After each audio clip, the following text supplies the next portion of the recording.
మహేష్ బాబు గుంటూరు కారం cinema black లో ticket ధర 5,000 పలికింది.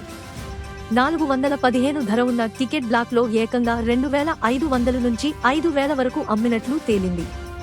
మాదాపూర్ ఎస్ఓటీ పోలీసులకు సమాచారం రావడంతో గచ్చిబౌలిలోని ఏఎంబీ సినిమా మాల్లో సోదాలు నిర్వహించారు. ఇద్దరిని అదుపులోకి తీసుకున్నారు. వీరు 10 లక్షలు పెట్టి బడా నిర్మాత నుంచి 636 టికెట్లు కొన్నట్లు సమాచారం. ఏపీ సీఎం జగన్ కు కృతజ్ఞతలు చెబుతూ కేశినేని నాని ట్వీట్ చేశారు. విజయవాడ ఎంపీ అభ్యర్థిగా పోటీ చేసే అవకాశం ఇచ్చారు.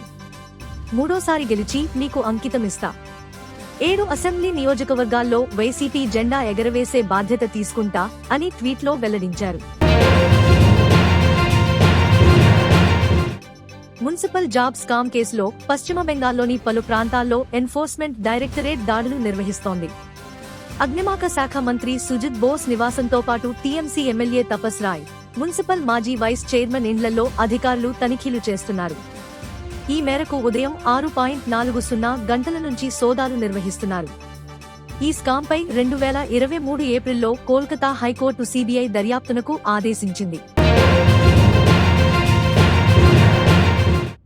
మిల్కీ బ్యూటీ తమన్నా వివాదంలో చిక్కుకున్నారు. గతంలో కేంద్ర ప్రభుత్వం డిజిటల్ ప్లాట్ఫామ్లపై బెట్టింగ్, రుణాలకు సంబంధించిన 581 యాప్లను బ్యాన్ చేసింది.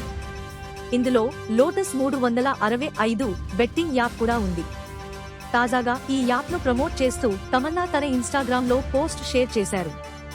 ఈ పోస్ట్ నెట్టింట వైరల్ గా మారి కాంట్రవర్సీకి దారి తీసింది. ఆ పోస్ట్ డిలీట్ చేసి ఇది అనుకోకుండా జరిగిన పొరపాటు అని తమన్నా టీం చెప్పుకొచ్చింది. నాగ్ అశ్విన్ దర్శకత్వంలో గ్లోబల్ స్టార్ ప్రభాస్ హీరోగా తెరకెక్కుతున్న చిత్రం కల్కి 2829 ఏడి. ఇప్పటికే ఈ సినిమా నుంచి విడుదలైన గ్లింప్స్, ఫోటోలు ప్రేక్షకుల్లో మరింత హైప్ క్రియేట్ చేశాయి. తాజాగా మేకర్స్ క్రేజీ అప్డేట్ ఇచ్చారు. మే 2024 9న కల్కి 2829 ఏడి సినిమాను విడుదల చేస్తున్నట్లు ప్రకటించారు. విజయవాడలోని ఓ మల్టీప్లెక్స్ లో ఈ సినిమా రిలీజ్ డేట్ కు సంబంధించిన వీడియో ఒకటి నెట్టింట వైరల్ అవుతోంది.